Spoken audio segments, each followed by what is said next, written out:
Good evening, कैसे सब? बढ़िया। चलें आज हम शुरू करते हैं ओम्स लॉ। क्या शुरू करते हैं बेटा? ओम्स लॉ शुरू करेंगे। आपको एग्जांपल नंबर 3.1 और 3.2 करा दिया, ड्रिफ्ट वेलोसिटी करा दी है, आपको relation between current and drift velocity भी करा दिया है। मैं एक बार फिर बता देता हूँ। Drift velocity, average drift velocity, बार बार गलत नहीं बोलना है। एवरेज ड्रिफ्ट वेलोसिटी कितनी बताई थी बेटा? ई tau by m, E tau by m. E is the charge on electron, E is the electric field across the conductor, tau is the average reaction time and m is the mass of electron. Relationship between current and drift velocity भी करा दिया बेटा आपको। Relationship between current and drift velocity, current is equal to V ना। Drift velocity, average drift velocity, charge on electron, number of electrons per unit volume, number of electrons per unit volume into A is the area of cross section. इन दोनों का भी बड़ा काम आएगा आगे Ohm's law में। ओम actually scientist का नाम है। ओम क्या है बेटा? साइंटिस्ट का नाम है जिसने कंडक्टर्स पे काम किया। किस पे काम किया बेटा? कंडक्टर्स पे। तो जो ओम्स लॉ है, सबसे पहली बात, is only valid for conductors, only valid for conductors. Ohm's law केवल और केवल कंडक्टर्स के लिए वैलिड है और किसी के लिए वैलिड नहीं है। सबसे पहली चीज हमेशा ध्यान रखें, Ohm's law is only valid for conductors, is only valid for conductors. Is that clear? Conductors के लिए वैलिड होता है और किसी चीज के लिए वैलिड नहीं होता है। कौन? Ohm's law. दूसरी बात, ओम्स लॉ हाई टेम्परेचर्स पे काम नहीं करता है, does not works at high temperature. High temperature पे ओम्स लॉ की कोई कहानी नहीं रह जाती है। हाई टेम्परेचर पे ओम्स लॉ की कोई कहानी नहीं रह जाती है। इज दैट क्लियर बेटा? चलें, तो ये दो चीज़ें बाद में मैं लिमिटेशंस में भी दिखाऊंगा, लिमिटेशंस ऑफ ओम्स लॉ में भी दिखाऊंगा, लेकिन आपको हमेशा दिमाग में रखना है कि ohms law is only valid for conductor. Ohm's law केवल और केवल किसके लिए वैलिड होता है बेटा? कंडक्टर्स के लिए वैलिड होता है। दूसरा, ओम्स लॉ कभी भी हाई टेम्परेचर्स पे काम नहीं करता है। Ohm's law does not works at high temperature. चलें, ओम के सम्मान में रेजिस्टेंस की यूनिट जो है वो ओम रख दी गई। ओम के सम्मान में रेजिस्टेंस की यूनिट क्या रख दी गई बेटा? ओम रख दी गई। तो हम रेजिस्टेंस की यूनिट को क्या बोलते हैं बेटा? ओम बोलते हैं। जैसे रेजिस्टेंस बोलते हैं तो कहते हैं 5 ओम का रेजिस्टेंस है, तो ओम जी के सम्मान, इसका पूरा नाम GS ओम था, अब इससे ज़्यादा पूरा नहीं पता।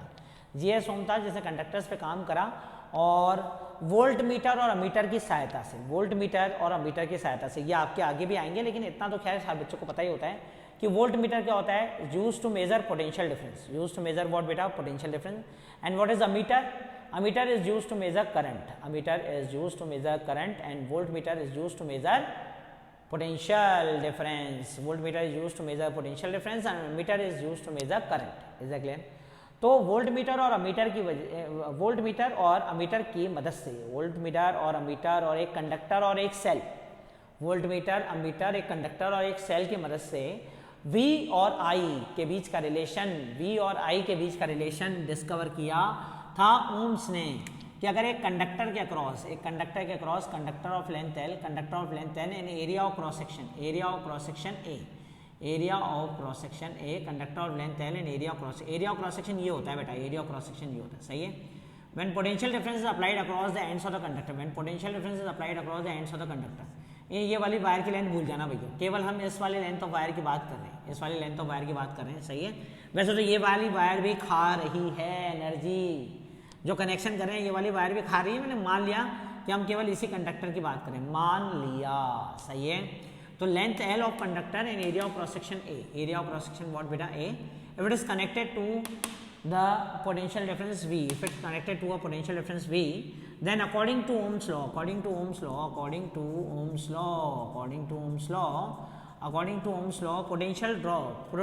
drop बोलो, potential difference बोलो, potential difference across the length of the conductor is directly proportional to current in the conductor.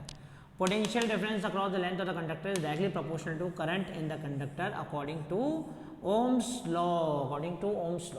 अच्छा, 10th में भी आपके एक एक्सपेरिमेंट था, साइंस में एक एक्सपेरिमेंट था ओम्स लॉ 10th में भी एक्सपेरिमेंट था। अब 10th तो आप लोग तो गए ना 10th स्कूल में, आप 11वीं नहीं गए हो स्कूल में, 11th नहीं गए हो स्कूल में, लेकिन 10th तो आप लोग स्कूल में बिताकर आए हो, 10th तक तो आप स्कूल में बिताकर आए ही हो ना, और अभी वापस जाना पड़ेगा। अभी वापस जाना पड़ेगा, सारे एक्सपेरिमेंट सबसे पहले आपको अब आपके स्कूल एक्सपेरिमेंट कराएंगे। बोले जब बाद में ज़्यादा माथाफोड़ी ना हो, पहले तो तुम एक्सपेरिमेंट कर लो, प्रैक्टिकल पहले ही ले लेंगे ताकि कि आगे की माथाफोड़ी ना हो। तो पहले 10th में जब आप लोग स्कूल में थे तब आपका एक एक्सपेरिमेंट था ओम्स लॉ। आपको एक वोल्ट मीटर दिया जाता था, एक अमीटर दिया जाता था और एक वायर दे दी जाती थी और एक सेल दे दिया जाता था। वायर को सेल से कनेक्ट करना होता था, वोल्ट मीटर कनेक्ट करना होता था, अमीटर कनेक्ट करना होता था। वोल्ट मीटर की रीडिंग और अमीटर की रीडिंग लेनी होती थी कितनी, 5। Is that clear? अब होता क्या था, अमीटर तो तुम लोग यहाँ कनेक्ट कर देते थे, अमीटर तो तुम लोग यहाँ कनेक्ट कर देते थे, सही है, अमीटर तो तुम लोग यहाँ कनेक्ट कर देते, ए फॉर अमीटर, सही है। और वोल्ट मीटर क्या होता था, वोल्ट मीटर टीचर कहता था यहाँ कनेक्ट कर देते थे वोल्ट मीटर, ठीक है ना, इस लेंथ को हटा दें, L is the length of the conductor, ये दिमाग में रखना। वोल्ट मीटर यहाँ कनेक्ट कर देते थे, सही है, across the ends of the conductor. Volt meter यहाँ कनेक्ट कर देते थे, अमीटर यहाँ कनेक्ट कर देते थे और एक टेबल बना देते थे, किसका, वी और आई का टेबल बना देते थे, वी की वैल्यू, आई की वैल्यू, वी की वैल्यू, आई की वैल्यू, सही है बेटा। और 5 रीडिंग ले लेते थे, 1 2 3 4 5 और 1 2 3 4 5, सही है बेटा। और फिर टीचर जी कहते थे बेटा वी वर्सेस आई का ग्राफ बनाओ, वी वर्सेस आई का ग्राफ बनाओ, वी वर्सेस आई का ग्राफ बनाओ, तो तुम बना देते थे, सही है। यहाँ थोड़े पॉइंट इधर उधर भी आते थे, टीचर कहता था खींच दे भी थोड़ी सीधी लाइन खींच दे, तो तुम सीधी लाइन खींच देते थे और तुम कहते थे V is directly proportional to I, V is directly proportional to I, V is directly proportional to I, और कहते थे हमारा तो ओम्स लॉ हो गया। Clapping, thank you so much. लेकिन ओम्स लॉ को प्रैक्टिकली करने का तरीका क्या है, जैसे सपोज करो मैं आपको बताता हूँ, मैं आपको समझाता हूँ, है ना, समझाता हूँ। आप 5 वोल्ट मीटर ले लो या 4 वोल्ट मीटर ले लो या 3 वोल्ट मीटर ले लो, इतने तो स्कूल में होते ही हैं हर किसी के स्कूल में। 3 वोल्ट मीटर ले लो, 3 वोल्ट मीटर ले लो। एक वोल्ट मीटर जो है, पहला वाला वोल्ट मीटर, उसको across the ends of conductor लगा, जो आप करते थे क्लास 10th में, हालांकि टीचर को बताना चाहिए था, एक और वोल्ट मीटर लो V2, उसको यहाँ कनेक्ट कर दो, आधी से ज़्यादा लेंथ पे कनेक्ट कर दो, और एक वोल्ट मीटर और लो V3, और उसको थोड़ा सा और छोटी लेंथ पे कनेक्ट करो, सही है बेटा, छोटी लेंथ पे कनेक्ट करो। तो क्या तीनों वोल्ट मीटर की रीडिंग बराबर आएगी? नहीं, तीनों वोल्ट मीटर की रीडिंग बराबर नहीं आएगी। पहले वाले वोल्ट मीटर की रीडिंग सबसे ज्यादा आएगी, that will be equals to V। पहले वाले वोल्ट मीटर की रीडिंग सबसे ज्यादा आएगी, that will be equals to V।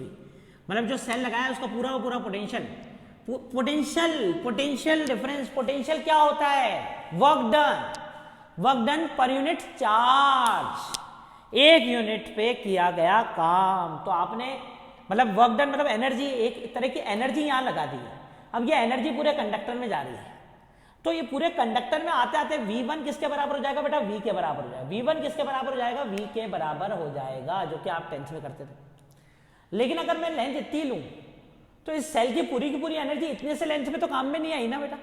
इस सेल की पूरी एनर्जी तो इस पूरे लेंथ में काम आ रही है, इतने लेंथ में तो कम काम आएगी ना बेटा। तो V1 सबसे बड़ा होगा और फिर V2।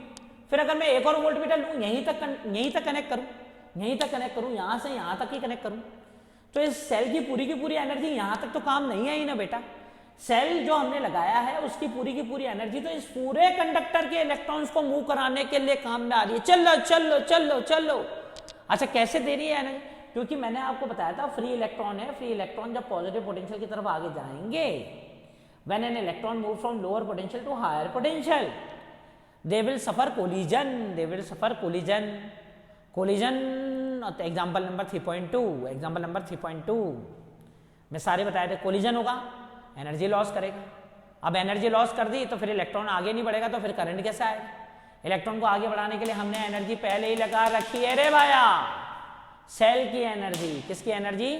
सेल की एनर्जी लगा रखी है, तो सेल की एनर्जी लगा रखी है तो सेल एनर्जी दे रहा है फ्री इलेक्ट्रॉन। उसकी वजह से फ्री इलेक्ट्रॉन आगे जा रहे हैं। तो सेल अपनी पूरी एनर्जी इस पूरे कंडक्टर को देगा। तो जब मैं वोल्ट मीटर यहां से लेकर एक एंड से लेकर दूसरे एंड लगाऊंगा, तब जो रीडिंग आएगी वो किसके बराबर आएगी बेटा? V के बराबर आएगी। अगर मैं उसको यहीं बीच में कहीं पे लगा दूंगा तो उसकी रीडिंग थोड़ी कम आएगी, और कम लेंथ पे लगा दूंगा तो और कम आएगी। आप ये भी कह सकते हैं potential drop across the conductor,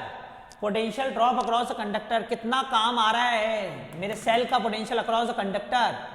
potential drop across the conductor, कितना काम आ रहा है मेरे सेल का potential across the conductor. Hindi में अंग्रेजी में potential drop across a conductor, Hindi में मेरे सेल का पोटेंशियल कितना काम आ रहा है कंडक्टर में is always directly proportional to length. अब मैं यहीं तक करूंगा तो ये जो मेरा सेल है वो केवल इतने इतने फ्री इलेक्ट्रॉन के लिए काम कर रहा है, तो कम पोटेंशियल काम करें।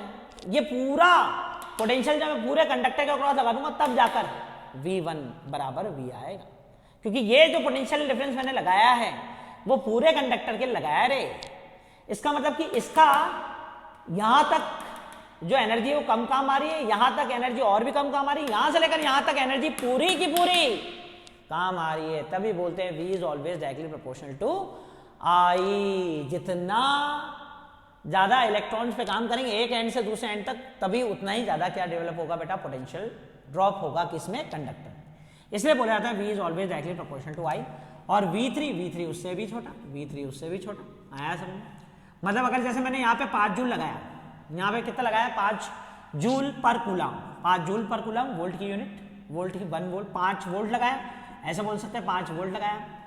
तो यहाँ तक मैंने कहा 2 वोल्ट काम आया, यहाँ तक मैंने कहा 3 वोल्ट काम आया, और यहाँ तक आते आते 5 वोल्ट पूरा का पूरा काम आ गया, क्योंकि ये 5 वोल्ट ये सोच के लगाया गया था कि ये 5 वोल्ट इस कंडक्टर की लेंथ में जितने भी फ्री इलेक्ट्रॉन हैं उनको आगे बढ़ाने में, उनको एनर्जी देने में काम आएगा, काम आएगा। अच्छा, जो भी सेल लगाते हो तो वो तो अकॉर्डिंग टू द सर्किट ही लगाते हो ना। जैसे मेरा ये सर्किट है 5 वोल्ट का सर्किट है, तो मैं 5 वोल्ट ही लगाऊंगा, ऑब्वियस सी बात है। अब जैसे मेरा एक सर्किट है, टीवी का रिमोट है, या मेरे एसी का रिमोट है, एसी का रिमोट है भैया, एसी का रिमोट है। तो भैया ये मुझे मालूम है कि इस एसी के रिमोट का इस एसी के रिमोट का जो सर्किट है वो 3 वोल्ट पे काम करेगा। कितने पे काम करेगा? 3 वोल्ट पे। तो मैंने 1.5 और 1.5, एक सेल जो है ये ब्लू वाला, ये 1.5 वोल्ट का, दूसरा वाला भी क्या 1.5 वोल्ट, ये दोनों सीरीज में लगे हुए।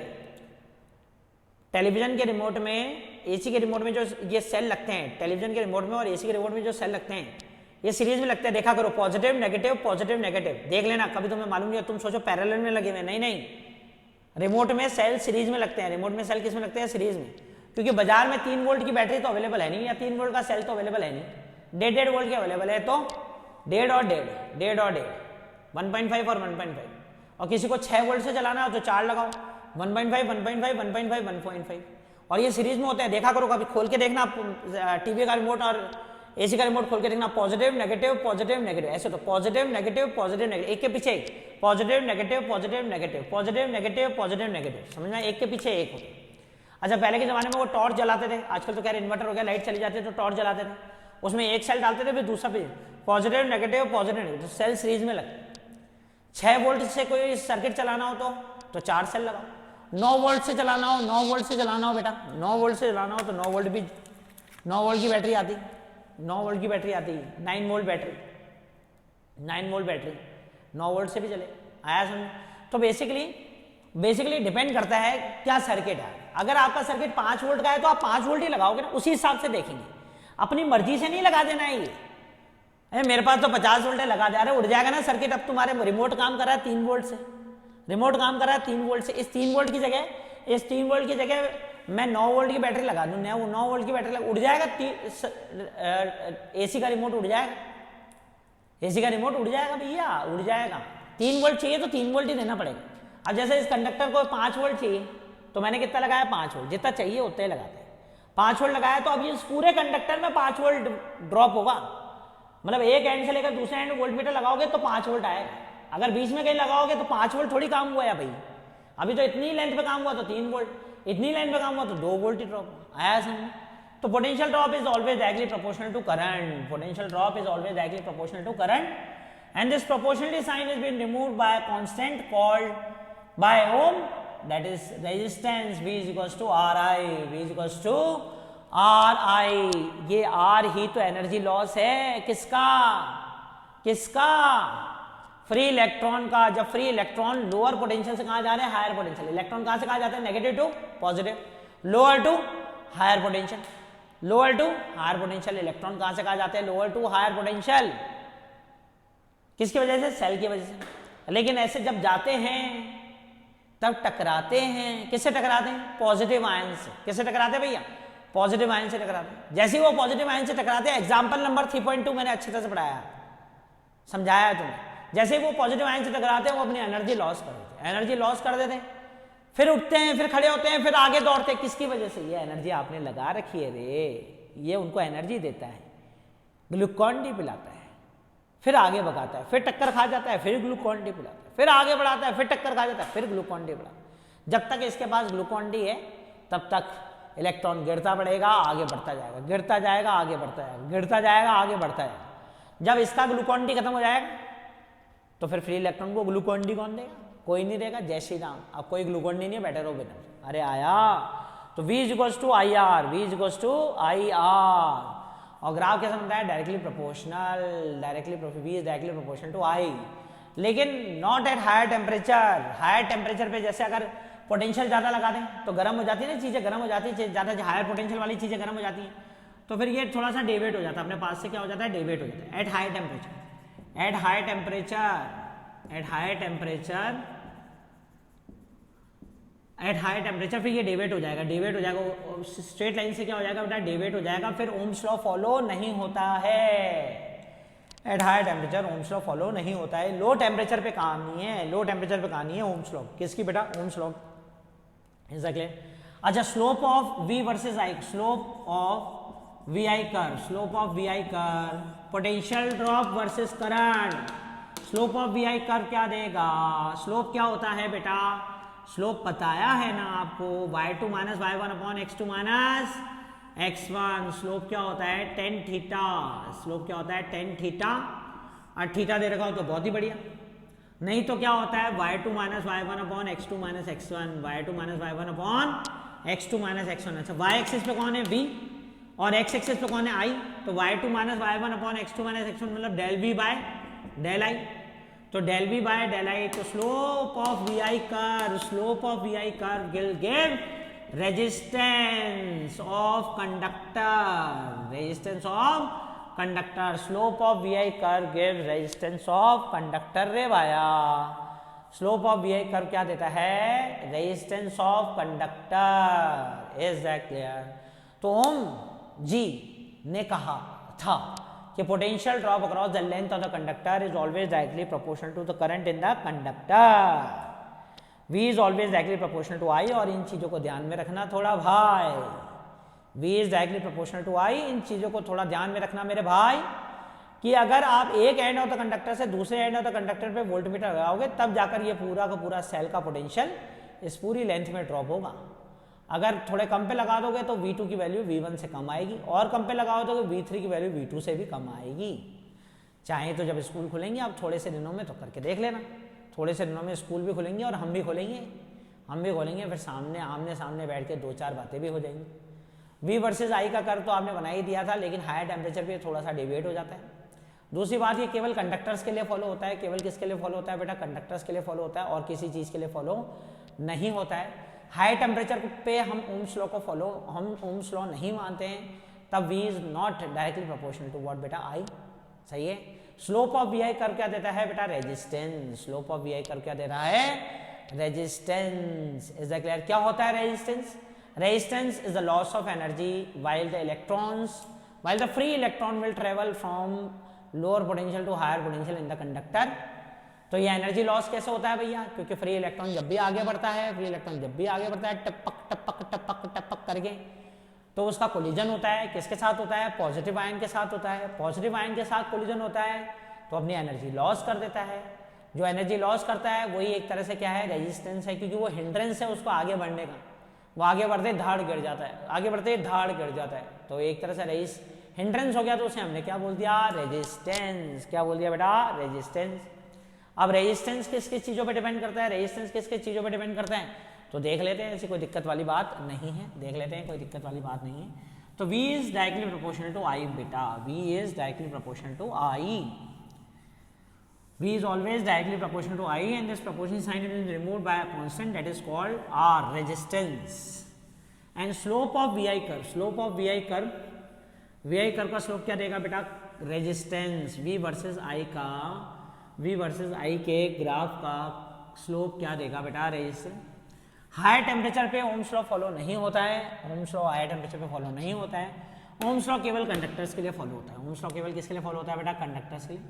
फिर एक कंडक्टर बना लिया है हमने, फिर एक कंडक्टर बना लिया है, कंडक्टर बना लिया है ये, A is the area of cross section, L is the length of the conductor, और इसके अक्रॉस मैंने सेल लगा दिया है। हालांकि ये वायर भी खाती है, लेकिन हम मान लेते हैं कि अभी वायर की लेंथ बिल्कुल ना के बराबर है और ये एरिया ऑफ क्रॉस सेक्शन हो गया। L is the length of the conductor, L is the length of the conductor.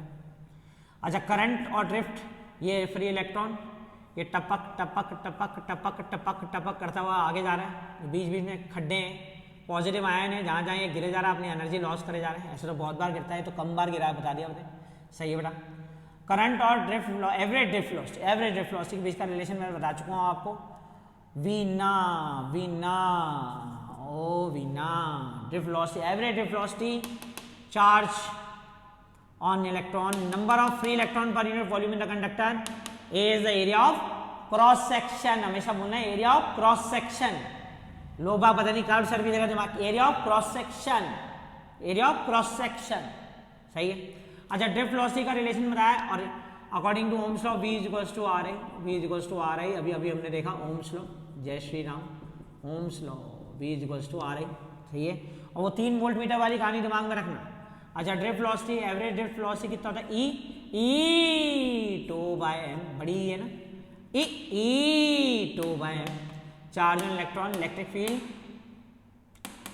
Average relaxation time and mass of electron, तो हमने यहाँ पे लगा दिया, यहाँ पे लगा दिया खच्चाक, तो ड्रिफ्ट स्पीड हो गई E 2/m into E into n into a, तो drift velocity will be equals to n number of free electron per unit volume, E into E square, and E square A 2/m into electric field into electric field. Potential drop कितना लगाया बेटा, L V, length of the conductor कितना है L, तो relation between V and E, relation between V and E, dV is equals to EDR, dV is equals to EDR, और यहाँ पे ले लेंगे V is equals to E into L, L is the length of the conductor, L is the length of conductor, तो current will be equals to, current will be equals to n E square A tau by m into इसको क्या लिख दिया V by L, potential difference by length of the conductor, सही है बेटा। तो I will be equals to n E square A tau by m L into V। अच्छा, इस I को नीचे भेज देते, इन भाई साहब को ऊपर भेज देते सबको, ml, इन भाई साहब को नीचे भेज देते, n E square A tau is equals to V by I, V by I, तो V by ml by n E square A tau, Ohm ji ने कहा बहुत बढ़िया, V by I, V by I, V by I की value किसके बराबर होगी बेटा, रेजिस्टेंस, किसके बराबर होगी, रेजिस्टेंस, तो resistance of the conductor, resistance of the conductor ml by n E square A tau, average relaxation time, is that clear. तो resistance of the conductor can be written as ml by n E square A tau, ml by n E square A tau. अच्छा, इसमें क्या क्या चीज constant है, mass of electron constant है m, charge on electron constant है E, बाकी बचा L n A tau, L तो लेंथ, कल समझाएंगे लेंथ का क्या असर पड़ता है रेजिस्टेंस में, small n number of free electron per unit volume of a conductor, इसका क्या असर पड़ता है रेजिस्टेंस में, ये भी बताएंगे। और फिर आता है A, area of cross section, area of cross section, पूरा पूरा पूरा पूरा बोला करो, एरिया ऑफ क्रॉस सेक्शन, ये भी देखेंगे इसका क्या असर पड़ता है resistance. Then tau, tau average relaxation time, इसका क्या असर पड़ता है रेजिस्टेंस पे, तो इन सब के बारे में देखेंगे हम कल। यहाँ तक आप लिखिए ओम्स लॉ, और कल करेंगे हम numerical. Is that clear? Bye, take care.